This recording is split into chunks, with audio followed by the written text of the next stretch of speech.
നമസ്കാരം. സാന്നിധ്യത്തിലേക്ക് ജയ്ഹിന്ദിൻ്റെ എല്ലാ പ്രിയ പ്രേക്ഷകർക്കും സ്വാഗതം. ഇന്ന് സാന്നിധ്യത്തിൽ നമ്മളോടൊപ്പം അതിഥിയായി എത്തിയിട്ടുള്ളത് ഒരു ബഹുമുഖ പ്രതിഭ എന്ന് തന്നെ പറയാം.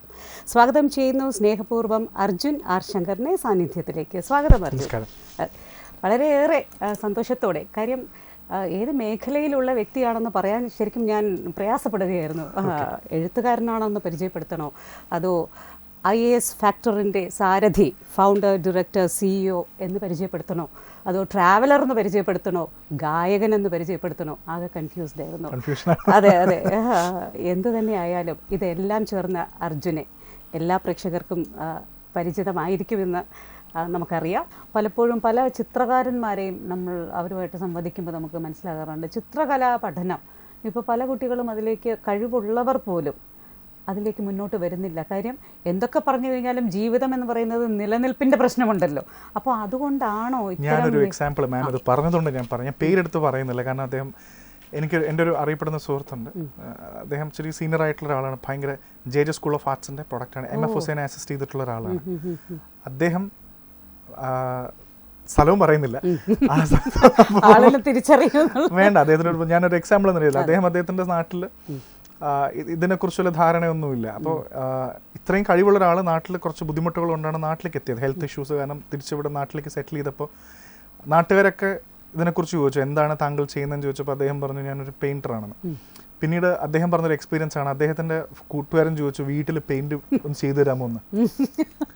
അപ്പോൾ അത്രയ്ക്കുള്ള ഒരു, അപ്പോൾ ഞാനത് എക്സാജറേറ്റ് ചെയ്യുന്നല്ല. അപ്പോൾ അദ്ദേഹം എന്നോട് കണ്ടപ്പോൾ പറയുകയാണ്, അദ്ദേഹത്തിൻ്റെ പെയിൻറ്റിങ്സ് ഒക്കെ നിർത്തി ഈ നാട്ടിൽ ഞാൻ ആരെ കാണിക്കാനാന്നൊക്കെ പറഞ്ഞു. അപ്പം അത് ഞാൻ പറഞ്ഞു വന്നത് എന്താണെന്ന് വെച്ചാൽ, ഇതേ വ്യക്തി ഇപ്പോൾ ഒരു വിദേശ യൂറോപ്യൻ ഇതിലാണെന്നെങ്കിൽ അല്ലേ, അതെന്തുകൊണ്ടാണ് ഇപ്പോഴും നമ്മളുടെ ആ ഒരു ചിന്താ രീതി മാറാത്തതെന്നാണ് അർജുന് തോന്നുന്നത്? എനിക്ക് തോന്നുന്നത് നമ്മുടെ നാട്ടിൽ ആർട്ട് ഫോംസും അതും ഈവൻ റീജിയണൽ വേരിയേഷൻസ് ഉണ്ട്.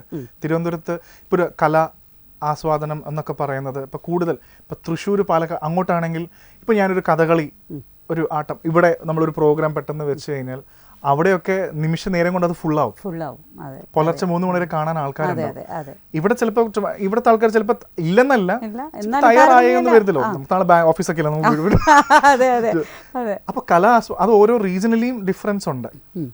പിന്നെ ഡിഫറൻസ് ഉണ്ട്. പിന്നെ എന്താന്ന് വെച്ചാൽ ഈ എമേർജിങ് സംഭവങ്ങൾ, പുതിയ സംഭവങ്ങളൊന്നും ആക്സെപ്റ്റ് ചെയ്യാൻ ഉള്ളൊരു അവയർനെസ് ലെവലിലേക്ക് നമ്മൾ എത്തുന്നതേ ഉള്ളൂ എന്ന് എനിക്ക് തോന്നിയിട്ടുള്ളത്.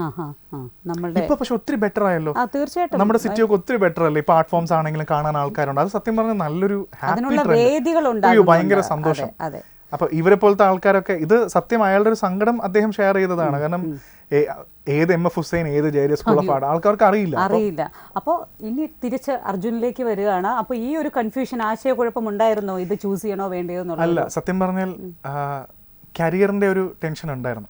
കാരണം ഞാൻ ആക്ച്വലി ഈ സിവിൽ സർവീസിൻ്റെ ഒരു പ്രശ്നം, ഇതൊരു ചൂത് കളിക്കുന്ന ഒരു കാസിനോ പോലെയാണ്. ഒരിക്കൽ കളിച്ചാൽ പിന്നെയും കളിക്കാൻ തോന്നും. ആണല്ലേ? കാരണം നമ്മൾ എവിടെയെങ്കിലുമൊക്കെ അടുത്തെത്തുമല്ലോ, ജസ്റ്റ് മിസ്സാകുമ്പോൾ നമുക്ക് തോന്നും അടുത്ത പ്രാവശ്യം ശരിയാക്കാന്നല്ലേ. പക്ഷെ അടുത്ത പ്രാവശ്യം ചിലപ്പോൾ ശരിയാവില്ല. അപ്പോൾ നമ്മൾ ഇനിയും അതിങ്ങനെ ഒരു കളിച്ച് നമ്മൾ മറ്റു കാര്യങ്ങളെല്ലാം വേണ്ടെന്ന് വെച്ചിട്ട്, അതുകൊണ്ടാണ് ഞങ്ങൾ ഇപ്പം പറയുന്നത്, ഒരു പരിധി കഴിഞ്ഞാൽ അറ്റംപ്റ്റ്സിന്റെ എണ്ണം ഇപ്പോൾ കൂട്ടി. പണ്ട് 4 അറ്റംപ്റ്റ്സ് ആയിരുന്നു, ഇപ്പോൾ 6 അറ്റംപ്റ്റ്സ് വരെ ഉണ്ട് ജനറൽ കാൻഡിഡേറ്റ്സിന്. റിസർവ് OBC-കാർക്ക് 7, SC/ST-കാർക്ക് 37 വയസ്സ് വരെ എഴുതാം.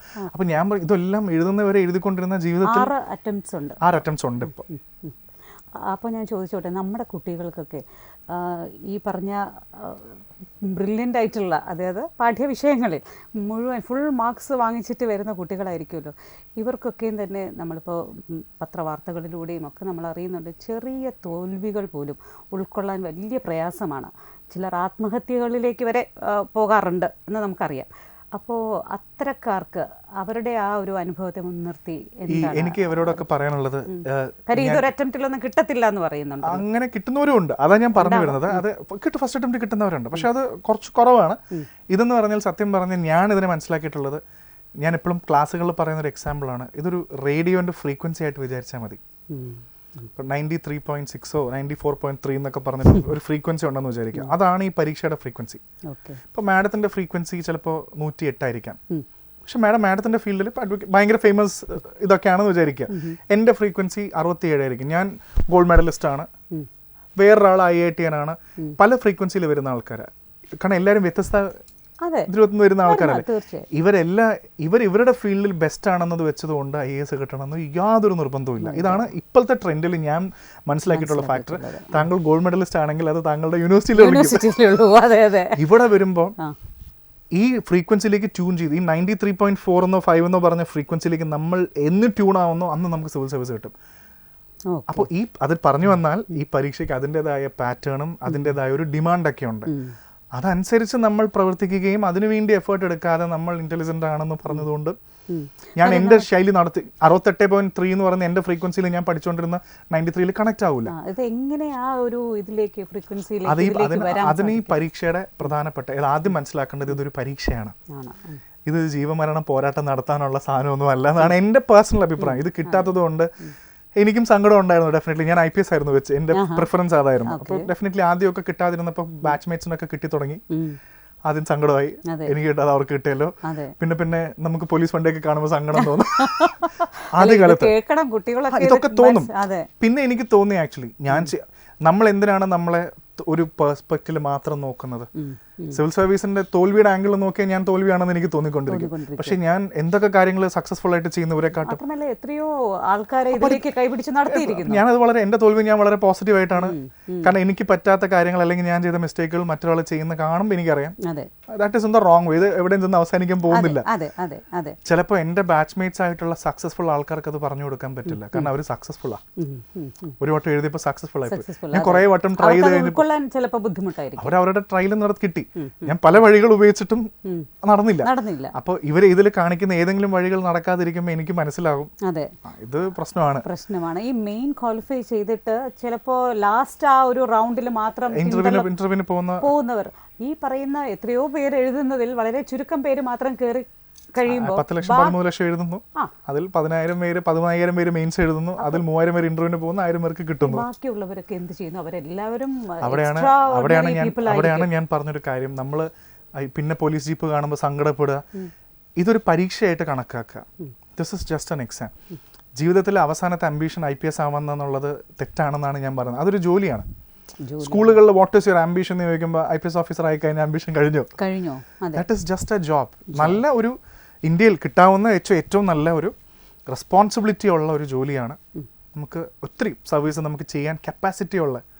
ഇപ്പം ഞങ്ങൾ സ്കൂൾ കുട്ടികളോട് ഇവർക്ക് ഇൻട്രാക്റ്റും ചോദിക്കാൻ പറ്റാറുണ്ട്. ഇപ്പോൾ ഡോക്ടർ ആയി കഴിഞ്ഞാൽ നാളെ ഡിസ്ട്രിക്റ്റിന് അവധി കൊടുക്കാൻ പറ്റും. പക്ഷെ കളക്ടർ ആയാലല്ലേ നാളെ മഴ പെയ്തു ഡോക്ടർ ആണെന്ന് പറഞ്ഞിട്ട് അവധി കൊടുക്കണമെന്ന് എനിക്ക് ആഗ്രഹിക്കാം. പക്ഷെ അവധി കൊടുക്കാൻ പറ്റില്ല. അപ്പൊ അങ്ങനത്തെ നമ്മൾ തമാശയ്ക്ക് പറഞ്ഞാണെങ്കിലും അതിന് വലിയൊരു കാര്യമാണ്. അങ്ങനത്തെ കുറച്ചധികം പവേഴ്സ് ഉള്ളൊരു റെസ്പോൺസിബിൾ ജോബാണ്. ഇതിനെ ജോബായിട്ട് കാണാൻ നോക്കുക. ഇത് കിട്ടാത്തത് കൊണ്ട് ഞാൻ മോശക്കാരനാവുന്നില്ല. കാരണം ഇതിന് വേക്കൻസി കുറവാ. കുറച്ചുപേരെല്ലാം എടുക്കുന്നുള്ളൂ. അപ്പോൾ എല്ലാ ഇന്റലിജന്റ് ആയിട്ടുള്ള ആൾക്കാരും വരുമ്പോൾ ഒരു ഫിൽട്രേഷൻ നടക്കും അവിടെ. അപ്പൊ അതിനകത്ത് എവിടെയോ ഒരു ലക്ക് ഉണ്ട്. ലക്ക് ഫാക്ടർ തീർച്ചയായിട്ടും. ആ ലക്ക് ഫാക്ടർ എന്ന് വെച്ചാൽ അതൊരു വലിയൊരു ഫിലോസഫിക്കൽ ചോദ്യമാണ്. എന്നെ അടുത്ത് ചോദിക്കാറുണ്ട്, സാറിന് ലക്കിലാണോ കർമ്മയിലാണോ വിശ്വാസം? പക്ഷെ ഞാൻ എപ്പോഴും വിശ്വസിക്കുന്ന ഒരു ഫാക്ടർ ഉണ്ട്. ഇത് എത്രയൊക്കെ പഠിച്ചാലും ആ പരീക്ഷയുടെ 2 മണിക്കൂറോ 3 മണിക്കൂറിൽ നമ്മുടെ തല പ്രവർത്തിക്കുന്ന അനുസരിച്ച് നമുക്ക് റിസൾട്ട് വരും. ആ സമയത്ത് അത് വന്നില്ലെങ്കിലോ? ലക്ക് ഉണ്ടോ എന്ന് ചോദിച്ചാൽ അവിടെയൊക്കെ ഒരു ലക്കുണ്ട്. ഇതിന് സമയബന്ധിതമായിട്ടുള്ള എഴുത്ത് രീതി എല്ലാം ഉണ്ട്. അപ്പൊ അതൊക്കെ ചെയ്യുന്നതിൽ എവിടെയോ ഒരു ഫാക്ടർ ഉണ്ട് നമുക്ക്. പക്ഷെ നമ്മൾ നന്നായിട്ട് എഫേർട്ട് എടുക്കണം. പക്ഷെ ഇതൊരു പരീക്ഷയായിട്ട് കാണാം. ഇത് കിട്ടാത്തത് കൊണ്ട് ആരുടെയും ജീവിതം അവസാനിച്ചിട്ടില്ല.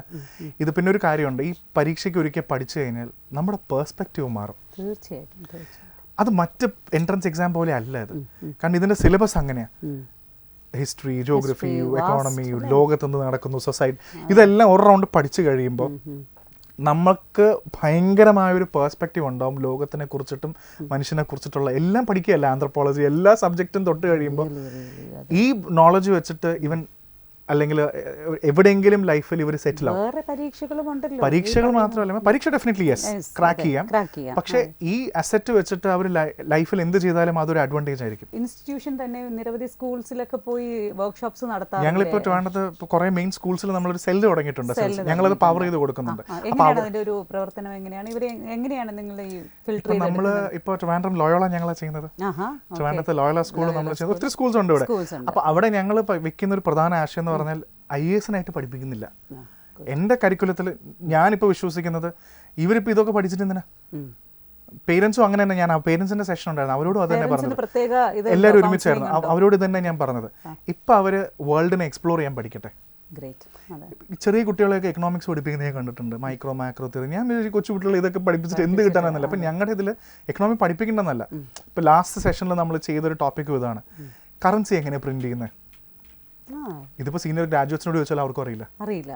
സത്യമാണത്. അപ്പൊ ഇതെങ്ങനെ പ്രിന്റ് ചെയ്യുന്നത്? ഇവിടെ ഇഷ്ടംപോലെ പോവർട്ടി ഉണ്ട്, ദാരിദ്ര്യം ഉണ്ട്, എന്നാൽ പിന്നെ ഗവൺമെന്റ് ഇഷ്ടംപോലെ പൈസ കളിച്ചിറക്കിയ പോരെ. അപ്പൊ ഇത്തരം കാര്യങ്ങൾ, ഇങ്ങനത്തെ ഒരു ഇൻട്രസ്റ്റിംഗ് എക്കണോമിക്സ് എന്ന് പറയുന്ന സബ്ജക്റ്റിലേക്ക് ഇൻഡയറക്ട്ലി ഒരു ഇൻട്രസ്റ്റ് കൊണ്ടുവരികയാണ് ചെയ്യുന്നത്. അല്ലാതെ അവനെ പോയി തീരെ പഠിപ്പിച്ചിട്ട് കാര്യമില്ല. അപ്പൊ സ്കൂൾ കരിക്കുലത്തിൽ ഞങ്ങൾ ചെയ്യുന്നത് ഡെഫിനറ്റ്ലി ഇങ്ങനെ ഒരു ഇൻട്രസ്റ്റ് ജനറേറ്റ് ചെയ്യുക എന്നുള്ളതാണ്. അത് വന്നാൽ അവരെങ്ങനെ വേണോ സ്പാർക്ക് ചെയ്തോട്ടെ, അത് അവർക്ക് ആവശ്യമുള്ളത് അവരെടുക്കും. പിന്നെ ഈ സെല്ലിലുള്ള എല്ലാവരും IAS മാത്രം ആഗ്രഹിക്കുന്നുള്ളൂ, സയന്റിസ്റ്റ് ആവണമെന്നുള്ള ആൾക്കാരുണ്ട്. പക്ഷെ അവര് പേരൻസ് ഇതിനെ കാണുന്നത് ഈ ഒരു സെല്ലിൽ വന്നു കഴിഞ്ഞാൽ IAS മാത്രമല്ലല്ലോ, അവരുടെ തോട്ട് പ്രോസസ്സാണ് മാറുന്നത്. അതെ, ഇപ്പോൾ നമുക്ക് ഈ പറയുന്ന സാമൂഹ്യ മാധ്യമങ്ങളെല്ലാം വളരെ അതിൻ്റെ അങ്ങ് എക്സ്ട്രീം ലെവലിൽ നിൽക്കുമ്പോൾ ശരിക്കും ഓരോ വാർത്തകൾക്കും അല്ലെങ്കിൽ നമ്മുടെ മുന്നിൽ എപ്പോഴും പുതിയ പുതിയ ആശയങ്ങൾ ഇങ്ങനെ വന്നുകൊണ്ടിരിക്കുകയാണ്. അയ്യോ, ഇങ്ങനെയൊക്കെ ഉണ്ടോ എന്ന് പോലും നമ്മൾ അറിയുന്നു, അതുപോലെ തന്നെ കൊച്ചുകുട്ടികൾ വരെ അറിയുന്നു. അപ്പോൾ ഇതൊക്കെ എങ്ങനെ ബാധിക്കുമെന്നാണ്, ഇപ്പോഴത്തെ ഒരു ജെൻസിയെ എങ്ങനെ ബാധിക്കും എന്നാണ് അർജുൻ പറയുന്നത്? ടെക്നോളജിയാണോ? യെസ്. എനിക്കൊരു കാര്യം തോന്നിയിട്ടുള്ളത്, നമ്മുടെ സ്കൂൾസിൽ പോയി ക്ലാസ്സുകൾ എടുക്കണം. ഞങ്ങളത്, എനിക്കും ആക്ച്വലി ഞാൻ കുറച്ച് കട്ട് ഓഫ് ആയിരുന്നു. നമ്മൾ ഈ ഗ്രാജുവേറ്റ്സിനെയും ഈ സോ കോൾഡ് IAS ആസ്പിരൻസിനെ മാത്രം പഠിപ്പിക്കുമ്പോൾ എനിക്ക് തോന്നിയിട്ടുണ്ട്, ഇപ്പോഴത്തെ ഈ ചെറിയ കുട്ടികളുടെ അടുത്ത് നമ്മൾ പോയി ഇന്ററാക്ട് ചെയ്യണം ക്ലാസ് ടൈമിൽ. അവർ വളരെ ഷാർപ്പാണെന്ന് മാത്രമല്ല, എനിക്ക് പേഴ്സണലി തോന്നിയിട്ടുണ്ട്, പണ്ടൊക്കെ നമ്മൾ ടീച്ചേഴ്സിനെ ലുക്കപ്പ് ചെയ്യുമായിരുന്നു. ടീച്ചേഴ്സ് എന്ന് പറഞ്ഞാൽ ഭയങ്കര, ഇന്നൊരു പോയിന്റിൽ ഞാൻ ടീച്ചേഴ്സ് ട്രെയിനിങ് നടത്താറുണ്ട്. അപ്പോൾ അവരോട് ഞാൻ പറയുന്നുണ്ട്, നിങ്ങളും ടെക് വൈസും കുറച്ച് കൂടുതൽ കാര്യങ്ങളിലേക്ക്. ഒരു കുട്ടി ഒരു സെഷൻ്റെ ഇടയ്ക്ക് പറഞ്ഞതാണ്, തമാശയ്ക്ക് പറഞ്ഞതാ, സർ ഞങ്ങളൊക്കെ ഫ്ലൈറ്റിലെ ടീച്ചർമാർ ബസ്സിലായിട്ടേ ഉള്ളൂ എന്ന്. വേഗതയില്ല. അപ്പം ഞാൻ ഇന്ന ടീച്ചറോട് പറഞ്ഞു, ഇന്ന് അവനത് വളരെ സഭ്യമായി പറഞ്ഞു, നാളെ മോത്തോക്കി പറയും ടീച്ചറിന് വിവരമില്ലെന്നല്ലേ. കാരണം എന്താണെന്ന് വെച്ചാൽ, ഒരു സെഷനിൽ നമ്മൾ ചോദിച്ചു what you want to become എന്ന് ചോദിച്ചപ്പോൾ അതിൽ കുറേ ആൾക്കാർ പറയുന്നത് ഡോക്ടർ എഞ്ചിനീയറിനെക്കാട്ടും കൂടുതൽ സോഷ്യൽ മീഡിയ ഇൻഫ്ലുവൻസർ ആവണമെന്ന് പറയുന്ന കുട്ടികളുണ്ട്, കൈപൊക്കി. അപ്പോൾ വേറൊരാൾ പറഞ്ഞു എനിക്കൊരു പോഡ്കാസ്റ്റ് ക്രിയേറ്റ് ചെയ്യണമെന്ന്. ടീച്ചറിന് പോഡ്കാസ്റ്റ് എന്താണെന്ന് അറിയില്ല. അവിടെയാണ് പ്രശ്നം. ടീച്ചർ നെറ്റ്ഫ്ലിക്സ് കാണാറില്ല. അപ്പം ഈ പിള്ളേർ ഇതൊക്കെ പറയുമ്പോൾ ടീച്ചറെ കൈതാത്തം പറയും. സ്കൂളിന്റെ പേരൊന്നും നല്ല സ്ഥലമൊന്നും പറയുന്നില്ല, കൈതാത്ത് അങ്ങനെ പറയല്ല. അപ്പൊ ഞാൻ പറഞ്ഞു, ടീച്ചറെ അവൻ പറയട്ടെ, അവൻ സോഷ്യൽ ഇൻഫ്ലുവൻസർ ആവട്ടെ. അപ്പൊ എല്ലാ മേഖലയിലും വേണമല്ലോ. ഞാൻ പറഞ്ഞു, ഇന്ന് ഒരു എഞ്ചിനീയർ ഉണ്ടാക്കുന്നതിനെക്കാട്ടും 5 മടങ്ങ് കൂടുതൽ ശമ്പളം ഒരു സോഷ്യൽ മീഡിയ ഇൻഫ്ലുവൻസർ അവന്റെ യൂട്യൂബിൽ നിന്നോ അല്ലെങ്കിൽ മറ്റ് അഡ്വർടൈസ്മെന്റ്സ് ഒന്നും ഉണ്ടാക്കുന്നുണ്ട്. If it is about life and being happy, ഇഷ്ടമുള്ള പ്രൊഫഷൻ ചെയ്യട്ടെ. പക്ഷേ നമ്മുടെ സ്കൂളുകൾ തയ്യാറായിട്ടില്ല. അവിടെയാണ് വലിയൊരു സംഭവം. നമ്മുടെ സ്കൂളുകൾ ഇന്നും ട്രഡീഷണൽ ഇതിൽ അതിന് തയ്യാറായിട്ടില്ല. അതുകൊണ്ട് സംഭവിക്കാൻ പോകുന്നത് എന്താണെന്ന് വെച്ചാൽ, ഇവനൊക്കെ എഞ്ചിനീയർ ആയിട്ട് നാളെ പോഡ്കാസ്റ്റ് നടത്തും. തീർച്ചയായും എൻഡ് ഓഫ് ദി ഡേ പഠിക്കണമെന്നല്ല ഞാൻ പറയുന്നത്, അവരിഷ്ടമുള്ളത് ഇപ്പൊ കുട്ടികൾ അത് ഇഷ്ടപ്പെടുന്നു. കാരണം അവരെ കാണുന്നത്, വേറൊരു കുട്ടി പറഞ്ഞു എനിക്ക് ഇവന്റ് മാനേജ്മെന്റ് സ്റ്റാർട്ട് ചെയ്യണമെന്ന്. വളരെ നല്ല കാര്യമാണ്. പക്ഷെ നമ്മളൊക്കെ അങ്ങനെയൊന്നും ഒരു ഡോക്ടറോ എഞ്ചിനീയറോ പൈലറ്റോ ആർമിയോ IAS അല്ലാതെ ഞാൻ കേട്ടിട്ടില്ല. അത് മാത്രമല്ല, എപ്പോഴും ഒരു ഇതിലേക്ക് പോകുമ്പോഴത്തേക്കും എൻട്രൻസ് എഴുതുന്നില്ലേ എന്നുള്ള ഒരു ചോദ്യമാണ് എല്ലാ കുട്ടികളും. പക്ഷെ ഇവരൊന്നും എഴുതാൻ തയ്യാറായി. ഇവർ പേരൻസിനെ കൺവിൻസ് ചെയ്യുന്നുണ്ട്. ഞങ്ങൾ ഈ അടുത്ത് അഹമ്മദാബാദ് ഞങ്ങൾ സെഷൻസ് ചെയ്യാറുണ്ട്. കേരളത്തിന് പുറത്ത് നമ്മൾ സ്കൂൾസ് ചെയ്യുന്നുണ്ട്, കുവൈറ്റിലെ സ്കൂൾസ് ചെയ്യുന്നുണ്ട്. അപ്പോൾ അവർ കമ്മ്യൂണിറ്റി, നല്ലൊരു കമ്മ്യൂണിറ്റി. അഹമ്മദാബാദ് ഇപ്പൊ ബൊക്കാറോ സ്റ്റാർട്ട് ചെയ്തിട്ടുണ്ട്, ജാർഖണ്ഡിലെ സ്കൂൾസ് ഉണ്ട്, വലിയ MGM സ്കൂൾ. അപ്പൊ അങ്ങനത്തെ കുറച്ച് സ്കൂൾസ് ഒക്കെ ഉണ്ട് ഇതിനകത്ത്. അപ്പോൾ അഹമ്മദാബാദ് പോയപ്പോൾ കൾച്ചർ മൊത്തത്തിൽ വേറെ പോലെയാണ്. ഒരു കുട്ടി എൻ്റെ അടുത്ത് വന്നിട്ട് പറഞ്ഞു, സർ എൻ്റെ വീട്ടിലെ അച്ഛനമ്മ ബന്ധുക്കളെല്ലാം ഡോക്ടർമാരെ, എനിക്ക് IAS ആവണമെന്നൊരു ആഗ്രഹമുണ്ട്, അവരെന്നെ ഡോക്ടറിന് പുഷ് ചെയ്യുക, ക്യാ മേരെ പാപ്പാ സെ ബാത് കർ സക്തേ ഹോ എന്നല്ല എന്നോട് ചോദിച്ചാൽ. അപ്പം ഞാൻ കാണുന്നത് വേറൊന്നും ചെയ്യാനില്ല. അപ്പൊ പേരൻസും തയ്യാറാവണം. ഇപ്പൊ വേറൊരാള് പറ്റില്ല, നമ്മൾ ഇത്രയും പേര് നമുക്ക് സ്കൂളിനകത്തുനിന്ന് പുറത്ത് നമുക്ക് സംസാരിക്കാനുള്ള അവസരം കിട്ടുന്നില്ല. അപ്പൊ അവരും ഹെൽപ്ലെസ് ആണ്. ഇപ്പൊ നേരത്തെ ഇൻഫ്ലുവൻസർ ആവണമെന്ന് പറഞ്ഞ പോലെ തന്നെ ക്ലൗഡ് കിച്ചൺ നടത്തണമെന്ന് പറഞ്ഞു. ഇതൊക്കെ സ്റ്റാർട്ടപ്പ് കൾച്ചറൊക്കെ ഭയങ്കരമായിട്ട് നമ്മുടെ കുട്ടികൾ വായിച്ചു തുടങ്ങി. അവർക്ക് ഇതിനുള്ള ആക്സസ് ഉണ്ട്, അവരത് മനസ്സിലാക്കുന്നുണ്ട്. അതോടൊപ്പം നമ്മുടെ തലമുറ വളരുന്നില്ല. നമ്മുടെ എന്ന് വെച്ചാൽ എൻ്റെ ഈ പറയുന്ന രക്ഷിതാക്കളുടെ തലമുറ വളരുന്നില്ല. അതായത് എവിടെയോ ഇത്രയേ ഉള്ളൂ മാഡം. അതായത് എഞ്ചിനീയറിംഗും മെഡിസിനും തന്നിരുന്ന ഒരു പ്രീമിയം സ്റ്റാറ്റസ് മറ്റ് ജോബ്സിനും സ്റ്റാറ്റസും അതിനെക്കാട്ടും ഫിനാൻഷ്യൽ സപ്പോർട്ടും കൊടുക്കുന്നുണ്ട്. എന്നിരുന്നാലും ആ ഒരു ലേബൽ ഈ പറയുന്ന അതൊരു പഴയ കൊളോണിയൽ ചിന്താഗതിയാണെന്ന് ഞാൻ പറയത്തുള്ളൂ. അതെ. അപ്പോൾ ഇതിനോട് കൂടി തന്നെ ഇത്രമാത്രം ഈ ഒരു പ്രഷർ ഇപ്പോൾ കുട്ടികൾ നേരിടുന്ന ഒത്തിരി ഇതുണ്ട്. കാര്യം കൗൺസിലിംഗ് സെൻറ്റേഴ്സ് എല്ലാം സ്കൂൾസിൽ തന്നെ വരുന്നുണ്ട്. അപ്പോൾ അത്രത്തോളം സിലബസ് വൈസ് ആണെങ്കിലും കരിക്കുലം ആണെങ്കിലും എല്ലാം കുട്ടികൾ അത്രമാത്രം സ്ട്രെസ് എടുക്കുന്നുണ്ടല്ലോ. അപ്പോൾ ഈ സ്ട്രെസ്സൊക്കെ ഒന്ന് റിലീവ് ചെയ്യാൻ വേണ്ടിയിട്ട് കുട്ടികൾക്ക് സാറ് പാട്ട് പാടി കൊടുക്കാറുണ്ടോ, അതിനോട്ട് തിരിക്കുന്നുണ്ടോ? സകല കലാവല്ലഭനാണല്ലോ. അപ്പോൾ സ്കൂൾ ഇന്ററാക്ഷൻസ് കുറവല്ലേ എൻ്റെ, കൂടുതലും ഗ്രാജുവേറ്റ്സിനായിട്ടുള്ള കോർ IASന്റെ അവർക്കാണെങ്കിലും ഈ പറയുന്ന ഉണ്ട്. അവർക്ക് സ്ട്രെസ് ലെവൽ വേറെ പോലെയാണ്.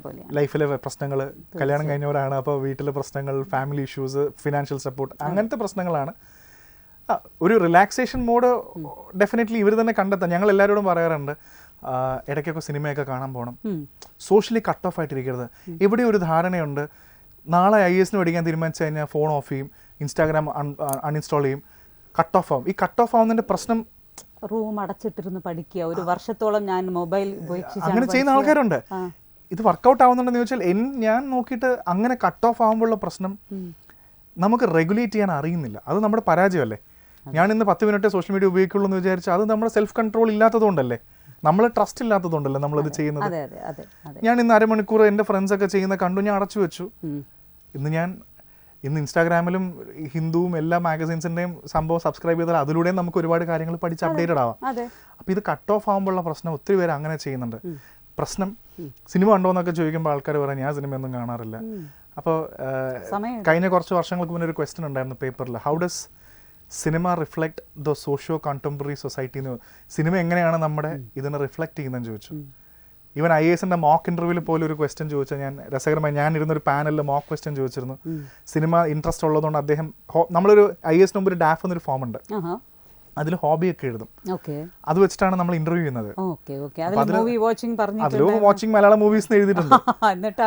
അപ്പൊ അതിലെ ഇന്റർവ്യൂവിൽ വളരെ രസകരമായിട്ടുള്ള ചോദ്യം വളരെ സീനിയർ ആയിട്ടൊരു ഓഫീസർ സാർ ചോദിച്ചു, മലയാള സിനിമയിൽ എന്താ ഇപ്പൊ മൊത്തം കൊലപാതകം മാത്രമേ ഉള്ളൂ എന്നല്ലേ. അപ്പം സത്യം പറഞ്ഞ നല്ലൊരു അനാലിസിസ് ആണ്. 10 മൂവി എടുത്ത് 8ലും സൈക്കോ കില്ലേഴ്സ് മാത്രമേ ഉള്ളൂ. അപ്പൊ അത് എന്തിനാണ് കാണിക്കുന്നത്, സൊസൈറ്റിയുടെ എന്ത് റിഫ്ലക്ഷനാണ് കാണിക്കുന്നത്? That was A brilliant question. സത്യമാണ്. അപ്പോൾ ഇങ്ങനത്തെയൊക്കെ ക്വസ്റ്റ്യൻ വരുമ്പോൾ സിനിമ കണ്ടിട്ടില്ല എന്ന് പറഞ്ഞ ആൾക്ക് എങ്ങനെയാണ് റിഫ്ലക്ഷൻ മനസ്സിലാക്കാൻ പറ്റുക? തീർച്ചയായും. അല്ലെങ്കിൽ എന്തുകൊണ്ട് ആ ഒരു ഹോബി അങ്ങനെ വെച്ചു എന്നുള്ളത് വേറൊരു കാര്യം മാഡം. നാളെ ഇതൊക്കെ എനിക്ക് ഇഷ്ടമല്ല, ഞാൻ അത് കാണില്ല, എന്നിട്ട് സിവിൽ സർവീസ് ഒക്കെ കിട്ടിക്കഴിഞ്ഞാൽ നാളെ KSFDCയുടെയോ അല്ലെങ്കിൽ ഫിലിം ഡെവലപ്മെന്റ് കോർപ്പറേഷന്റെ ഒക്കെ ഭാഗമാകുമ്പോൾ എനിക്കത് കാണാതിരിക്കാൻ പറ്റുമോ? തീർച്ചയായിട്ടും കണ്ടിരിക്കണമല്ലോ. ഇത് കാണാത്തതൊന്നുമല്ല, സാക്രിഫൈസ് ചെയ്യുന്നതാണ്. ഇതൊക്കെ നിർത്തിയാൽ ഞാൻ കിട്ടുന്നില്ല, അങ്ങനെയൊന്നുമില്ല. നമ്മൾ നോർമലായിട്ട് ജീവിച്ചാൽ കൺട്രോൾ വെക്കാൻ പഠിക്കാനുള്ള സമയത്ത് ഞാൻ പഠിക്കും. അല്ലാത്ത സമയം ഞാനൊരു മനുഷ്യനല്ലേ, എനിക്ക് മറ്റു കാര്യങ്ങളിലേക്ക് ഇൻവോൾവ് ആവും. എല്ലാത്തിൽ നിന്നും ഒരു വിടുതലൊന്നും ആവശ്യപ്പെടുന്നില്ലല്ലോ. അങ്ങനെ കട്ട് ഓഫ് ആയ നാളെ നല്ലൊരു ഓഫീസർ ആവില്ലെന്നാണ് എൻ്റെ ഒരു പക്ഷം. കാരണം ഒരു സ്റ്റെബിലിറ്റി ഇല്ലാത്ത ഓഫീസർ വന്നിട്ട് എന്തിനാ? Very good. അർജുൻ, ഇനി ഫാമിലിയെ പറ്റി? അതെ, അച്ഛൻ ഇപ്പൊ മരിച്ചു, ഇപ്പൊ 5 years ആയി. സോ വൈഫ് ഓൾറെഡി ഇതിന്റെ ഭാഗം തന്നെയാണ്, IAS ഫാക്ടറിന്റെ ഡയറക്ടറാണ്. ആളും എന്റെ പോലെ തന്നെ UPSC പ്രിപ്പയർ ചെയ്ത് ഇതേപോലെ അങ്ങനെയാണ് ഞങ്ങൾ ഒരേ ടൈമിൽ കണ്ടു. പക്ഷെ ആളിപ്പോ പഠിപ്പിക്കുന്നില്ല. She takes care of the administration, മെന്ററിംഗിന്റെ മറ്റിതിന്റെ കാര്യങ്ങളൊക്കെ ടേക്ക് കെയർ ചെയ്യുന്ന ആളാണ്. സോ അങ്ങനെയാണ്. സ്റ്റുഡൻസ് മാത്രമല്ല, നമുക്ക് മൾട്ടി സൈൻസ് ഇത്രയും സ്കൂൾ കൊളാബറേഷൻസ് ഉണ്ട്. അപ്പൊ ഇതിന്റെ ഒക്കെ വെർട്ടിക്കൽസ് എല്ലാം ഹാൻഡിൽ ചെയ്യുന്നത് ആളാണ്. ഈ സംഗീത ഇതിനൊക്കെ പുള്ളിക്കാരി ഫുൾ സപ്പോർട്ടിംഗ്. Full supporting. കാരണം ഇടയ്ക്ക് ഞാൻ പോകുമ്പോൾ അല്ലല്ല, ഷീ റൈറ്റ്സ്, എഴുതും. അപ്പോ ഇതിനെ ബാക്ക് ചെയ്യണമല്ലോ. ഞാൻ പെട്ടെന്ന് ഒരു ഇട്ടിട്ട് പോയി കഴിഞ്ഞാൽ അങ്ങനെയല്ല. അപ്പൊ ഞങ്ങൾ അങ്ങനെ കവറപ്പ് ചെയ്യുന്ന സമയത്ത് she takes care of it. ഇന്ന് ഞാനിപ്പോ ഇവിടെ വരുന്ന സമയത്ത് അവിടെ ക്ലാസിന്റെ കാര്യങ്ങളുണ്ട്, അതപ്പോ she's taking care of it. അതെ. പിന്നെ ഈ സംഗീതം എപ്പോഴാണ് പഠിക്കുന്നത്? അതിനെ കുറച്ചും കൂടി ഗൗരവമായിട്ട്? ഇല്ല, ഞാൻ പിന്നീട് ഇടയ്ക്ക് സിംഗിൾ വോക്കലിനെക്കാട്ടും കൂടുതൽ എനിക്ക് കമ്പോസിംഗ് ആണ് ആക്ച്വലി. എനിക്ക് അതാണ് കൂടുതൽ ഇഷ്ടം. അപ്പൊ പിന്നീട് ആദ്യം പ്രോഗ്രാമിംഗ് അറിയണ്ടായിരുന്നില്ല. പിന്നീട് ഞാൻ പ്രോഗ്രാമിംഗ് ചെയ്യാൻ പഠിച്ചു, മ്യൂസിക് പ്രോഗ്രാമിംഗ് പഠിച്ചു. അത് കുറച്ചുകൂടെ ചെയ്ത് പിന്നെ സെൽഫായിട്ട് നമ്മൾ ഏതൊരു കാര്യം പഠിക്കാന്ന് പറഞ്ഞാലും ചെയ്ത് പഠിക്കാതെ ഒന്നും മനസ്സിലാവില്ലെന്നാണ് ഒരു ടീച്ചർ എന്ന രീതിയിൽ ഞാൻ പഠിച്ചത്. ഒരു സ്കില്ലോ ഒരു ആർട്ടോ പഠിപ്പിച്ചു തന്നാൽ അതൊരു തോന്നലാണ്. നമ്മൾ പോയി പഠിച്ചാലേ. ഇപ്പൊ ഈ അടുത്ത് പുതിയ സിംഗിൾസ് ഇറങ്ങിയ സമയത്ത് എല്ലാവരും എന്നോട് ചോദിച്ചു പാട്ട് പഠിക്കുന്നുണ്ട്, ഏത് മാഷിന്റെ അടുത്ത് പഠിക്കുന്നത്? അപ്പോൾ അതൊരു തോന്നലാണ്, നമ്മൾ എവിടെയോ പോയി പഠിച്ചാലേ അത് വരുള്ളൂ. നമുക്ക് അറിവ് കിട്ടണം. നമുക്ക് വേണ്ടി ഇവിടെ ഒന്ന് പ്രൊഡ്യൂസ് ചെയ്യാമോ ആ പാട്ട്? ഇപ്പൊ ഇറങ്ങാൻ പോകുന്ന അത് പാടില്ലായിരിക്കും അല്ലേ? അത് റിലീസ് ചെയ്യാൻ പോകുന്നത് അതിന് മുൻപുള്ളത് മതി. അത് ആക്ച്വലി ഒരു പഴയൊരു പാട്ടാണ്. അത് മീൻ ഒരു ഇതുപോലെ ചെയ്തതാണ്, ഗസൽ പോലെ ചെയ്തതാണ്. അതിന് അപ് ടു റിലീസിന് വെയിറ്റിംഗ് ആണ്. അത് കുഴപ്പമില്ല, രണ്ടിലെയും പാടുന്നതുകൊണ്ട് കുഴപ്പമൊന്നുമില്ല, രണ്ടിലെയും പാടുന്നതുകൊണ്ട് കുഴപ്പമൊന്നുമില്ല. അത് ഞാൻ ഓൾറെഡി ഒരു സ്ഥലം പാടിയായിരുന്നു രണ്ടിലും, അപ്പോൾ അതുകൊണ്ട് പാടുന്നതുകൊണ്ട് കുഴപ്പമൊന്നുമില്ല. അതൊരു ഗസലാണ് ആക്ച്വലി. ദേശ് എന്ന് പറയുന്ന രാഗത്തിൽ വന്ദേ മാത്രം ഒരു പുഷ്പം മാത്രമൊക്കെ ഉള്ള ആ രാഗത്തിൽ ട്യൂൺ ചെയ്തൊരു ഇതാണ്. അതിൻ്റെ ഒരു ചെറിയൊരു വരി പാടാം. നിലാവിൽ നനുത്തുരാതിരാവിൽ,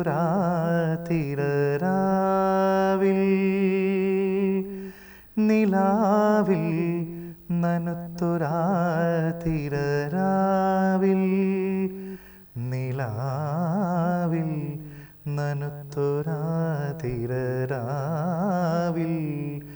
തളിരാമ്പൽ പോലെ മയങ്ങും സഖി,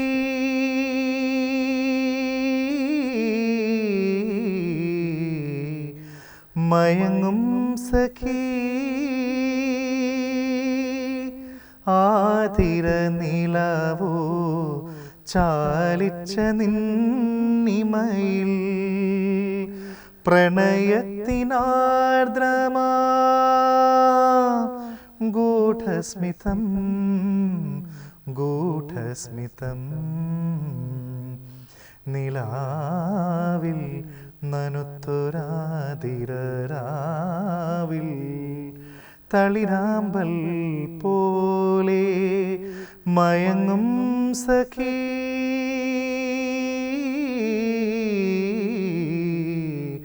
മയങ്ങും സഖി.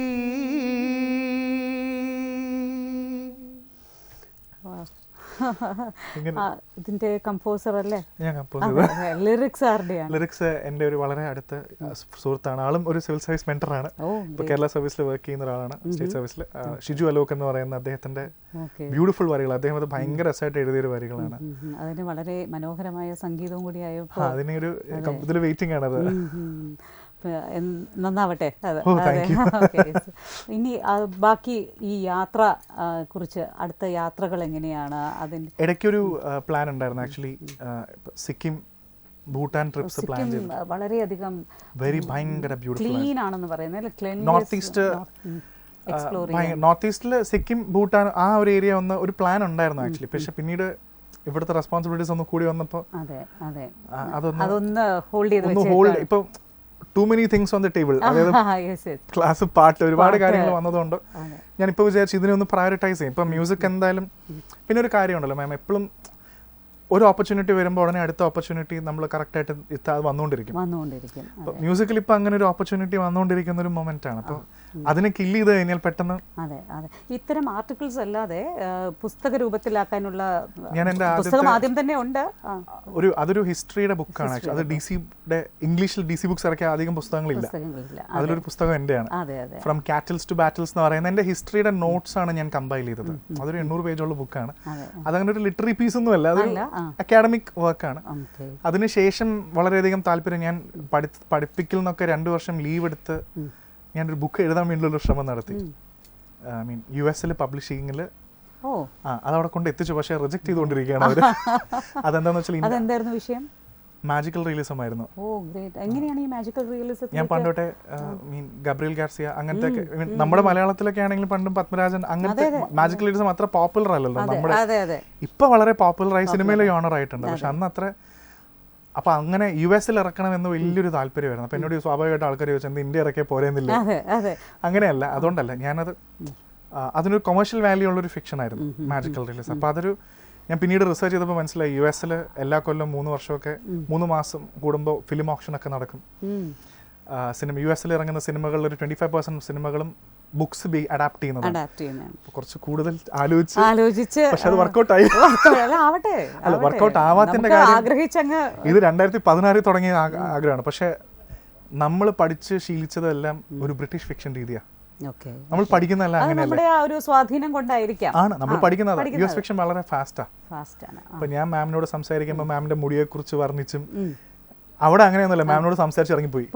വളരെ ഫാസ്റ്റ് ആണ് അവിടെ, സിനിമകളും വളരെ ഫാസ്റ്റ് ആണ്. നമ്മൾ ഈ ഇങ്ങനത്തെ ലിറ്ററേച്ചർ നമ്മളെ അപ്പോൾ ആദ്യത്തെ ഒരു വർഷമൊന്നും എനിക്ക് എഴുതി ശരിയാവുന്നില്ല. അവരുടെ ഇതിലോട്ട് വരുന്നില്ല. പിന്നെ അവിടെ നല്ലൊരു എഡിറ്ററിനെ എനിക്ക് കിട്ടി US-ൽ. ഞാൻ അവിടെ അല്ലല്ല, ഒരു പ്രൊഫഷണൽ ഏജൻസി. അവരെ സമീപിച്ചിട്ട് 4 മാസം ക്യൂ ഉണ്ടായിരുന്നു. അവരോട് വളരെ ഫേമസ് ആയിട്ടുള്ള ഓഥേഴ്സിന്റെ ഹാൻഡിൽ ചെയ്യുന്ന ഒരു ഏജൻസിയാണ്. അവർ ഒരു മാസം ഒരു ബുക്ക് എടുക്കുള്ളൂ. ഒരു മാസം അവർ നമ്മളോട് ഫുൾ വർക്ക് ചെയ്യും. അപ്പൊ അവരുടെ കൂടെയൊക്കെ അവരോട് വർക്ക് ചെയ്തപ്പോഴാണ് ഒരു പ്ലോട്ട് ഡെവലപ്പ് ചെയ്യുന്നതിന്റെ രസം മനസ്സിലാക്കിയത്.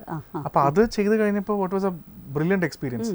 പക്ഷെ പിന്നീട് അവർ പറഞ്ഞ അനുസരിച്ച് റീറൈറ്റ് ചെയ്യാൻ തുടങ്ങിയപ്പോൾ 37 ചാപ്റ്റർ ഉള്ളതിന് 15 അവർ റിജക്ട് ചെയ്യും, മാറ്റി എഴുതാൻ പറയും. അങ്ങനെ മാറ്റി എഴുതി എനിക്ക് ഒരു പോയിന്റ് കഴിഞ്ഞപ്പോൾ നമ്മുടെ സമയം, അപ്പൊ നമ്മുടെ ആ ഒരു കാഴ്ചപ്പാടിൽ നിന്നൊക്കെ വളരെ മാറിപ്പോകൂലേ അർജുൻ? ഒറ്റ കാര്യമുള്ളൂ മാം, ഇത് ശരിക്കും ഇത്രയും ബുദ്ധിമുട്ടേണ്ട ആവശ്യമുണ്ടോ എന്ന് എന്നോട് ഒരുപാട് പേര് ചോദിച്ചു. മര്യാദയ്ക്ക് ഇന്ത്യയിൽ പബ്ലിഷ് ചെയ്താൽ പോരായിരുന്നു.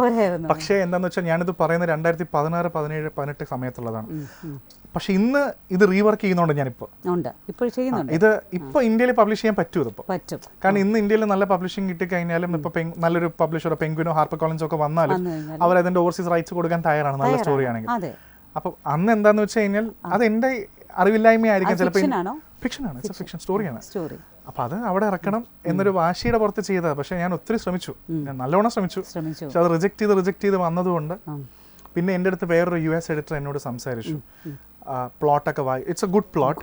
അപ്പൊ എന്നോട് പറഞ്ഞ എന്താന്ന് വെച്ച് കഴിഞ്ഞാൽ, do not underestimate India. നമ്മൾ എന്തിനാ അങ്ങനെ വിചാരിക്കുന്നത് എന്നോട് ചോദിച്ചു. നിങ്ങൾ ഇന്ത്യൻ അണ്ടർ എസ്റ്റിമേറ്റ് ചെയ്യുന്നത്? ഇവിടെ നല്ല ഇതേ പബ്ലിഷേഴ്സ് തന്നെ അവിടെ. ഇവർക്ക് ഈ വാല്യൂ ഉണ്ടെന്ന് തോന്നിക്കഴിഞ്ഞാൽ എന്നോട് ചോദിച്ചു, അർജുൻ ഇത്രയും കഷ്ടപ്പെടുന്നത് എന്തിനാ? ഇതിനൊരു ഫിലിം റൈറ്റ് കിട്ടാൻ വേണ്ടിയല്ലേ കഷ്ടപ്പെടുന്നത്? എന്നോട് ചോദിച്ചു. കഷ്ടപ്പെട്ട് പ്രൊഡ്യൂസേഴ്സിന്റെ പ്രൊഡ്യൂസേഴ്സിന്റെ അടുത്ത് പോയി പിച്ച് ചെയ്യാൻ മടിയുള്ളതുകൊണ്ടാണ് ബുക്ക് എഴുതുന്നത്. Do it in India. അപ്പൊ നല്ല പബ്ലിഷേഴ്സ് ഇപ്പൊ ഉണ്ട്. അതിന് പിന്നെ വേറൊരു കാര്യമുണ്ട്. പണ്ട് 2016 നെറ്റ്ഫ്ലിക്സ്, ആമസോണൊന്നും ഇത്രയും പോപ്പുലർ അല്ല. ഇന്ന് നല്ല ബുക്കുകളെല്ലാം സീരീസുകളാവുന്നുണ്ട് സിനിമ അല്ലെങ്കിൽ. അപ്പൊ ഇന്ന് ഓപ്ഷൻസ് ഒത്തിരിയാണ്. 2025 OTT എത്ര റൈറ്റ്സ് ഉണ്ട്. അപ്പൊ എന്നോട് ഇപ്പോൾ പുള്ളി ഒരു എഡിറ്റർ, അതൊരു ഭയങ്കര ലൈഫ് ചേഞ്ചിങ് ഡിസ്കഷൻ ആയിരുന്നു. ഒരു US അപ്പോൾ ഹാരി എന്ന് പറഞ്ഞ ഒരാൾ എൻ്റെ ഞാൻ പുള്ളി അടുത്തൊരു ബീറ്റ റീഡർ വായിക്കാൻ വേണ്ടി ഇങ്ങനെ കൊടുത്തപ്പോൾ പുള്ളി ചോദിച്ചു എന്താണ് ഉദ്ദേശം എന്ന് ചോദിച്ചപ്പോൾ എന്നോട് പറഞ്ഞു, ഒരു ഇന്ത്യൻ എന്ന രീതിയിൽ US-ൽ വന്ന് പിച്ച് ചെയ്ത് സക്സസ്ഫുൾ ആവാൻ ഒത്തിരി ടൈം എടുക്കും. It will take a lot of time. ഭാഗ്യം ഒരു വലിയൊരു ഫാക്ടറാണ്. നിങ്ങളെ നന്നായി മനസ്സിലാക്കുന്നത് നിങ്ങളുടെ രാജ്യക്കാരാണ്. അപ്പം നിങ്ങൾ അതിൽ നന്നായിട്ട് ചെയ്തിട്ട് അവിടെ വന്നിട്ട് എന്നോട് പറഞ്ഞൊരു സ്റ്റേറ്റ്മെന്റ് ഉണ്ട്, why do under estimate your country എന്നുള്ളത്. എനിക്ക് തോന്നി ശരിയാണ്, നമ്മൾ US-ലെ നടക്കുള്ളൂ എന്ന് വിചാരിക്കും. അത് ഞാനിപ്പോൾ റീസ്റ്റാർട്ട് ചെയ്ത് തുടങ്ങി. ഇപ്പൊ തൽക്കാലം ബാക്കി യാത്രകളൊക്കെ മാറ്റി ഇപ്പൊ 2 എണ്ണം ഞാൻ അത് വർക്ക് ചെയ്യുന്നുണ്ട്, അത് റീവർക്ക് ചെയ്ത് എടുത്തിട്ടുണ്ട്. അപ്പോൾ എന്തായാലും നിരവധി സ്വപ്നങ്ങളുണ്ട്, എഴുത്തിന്റെ മേഖലയിലാണെങ്കിലും യാത്രകളിലാണെങ്കിലും സംഗീതത്തിന്റെ. ശരിക്കും പറഞ്ഞ മാം പറഞ്ഞൊരു കാര്യമുണ്ട്, നമ്മൾ ഏതെങ്കിലും ഒരു കാര്യത്തിൽ റിസ്ക് എടുത്ത് ഫുൾ ഇറങ്ങാത്തതിന്റെ ഒരു കുഴപ്പമുണ്ട് അതിനകത്ത്. ഞാൻ ഫുൾ ഇറങ്ങിയത് അക്കാഡമിക്സിലേക്ക് ഇറങ്ങി. എന്റെ സുഹൃത്തുക്കളെല്ലാം മ്യൂസിക്കിലുള്ളവർ എന്നാലും വലിയ കമ്പോസേഴ്സും എല്ലാവരും എല്ലാം ഉണ്ട്. അപ്പോൾ അവരെന്നെക്കാട്ടും വ്യത്യസ്തരായതെന്ന് വെച്ചാൽ അവരത് ഫുൾ റിസ്ക് എടുത്ത് ആ കരിയറിൽ കഷ്ടപ്പെട്ട ഒരു പേരുണ്ടാക്കിയെടുത്തു. ഞാനത് ഉണ്ടാക്കിയെടുത്തത് ടീച്ചിങ്ങിലാണ്. തീർച്ചയായിട്ടും അത് മോശപ്പെട്ട ഒരു കാര്യമെന്നല്ല നമ്മൾ പറയേണ്ടത്. എന്നിരുന്നാലും ടീച്ചിങ്ങിനോടൊപ്പം തന്നെ ഇതര മേഖലകളിലും വളരെയധികം ആഗ്രഹങ്ങൾ പോലെ തന്നെ സ്വപ്നങ്ങൾ പോലെ തന്നെ എല്ലാം സഫലമാവട്ടെ എന്ന് ആശംസിച്ചുകൊണ്ട് ഇത്രയും സമയം വളരെ വിശദമായി തന്നെ ഇപ്പോഴത്തെ ന്യൂ ജനറേഷൻ കുട്ടികൾക്കാണെങ്കിലും മുതിർന്നവർക്കാണെങ്കിലും രക്ഷിതാക്കൾക്കാണെങ്കിലും എല്ലാം ഇത്രയും വിലയേറിയ അഡ്വൈസ് എന്ന് മാത്രമല്ല ഇത്ര വിലയേറിയ കാര്യങ്ങൾ പറഞ്ഞ് മനസ്സിലാക്കി തന്നതിനും വിശേഷങ്ങൾ പങ്കുവച്ചതിനും വളരെയധികം നന്ദി പറഞ്ഞോളൂ. ഒരുപാട് സന്തോഷം. ഒത്തിരി വ്യൂ പോയിന്റ്സ് ഷെയർ ചെയ്യാൻ സാധിച്ചാൽ പേരൻസ് ഒക്കെ കാണുകയാണെങ്കിലും ഡെഫിനറ്റ്ലി അവരിതിനെക്കുറിച്ച് അറിയണം. അതെ, തീർച്ചയായിട്ടും അറിയണം. ഇതെല്ലാം അത്രയും വളരെ സന്തോഷം Arjun. Thank you so much. Thank you.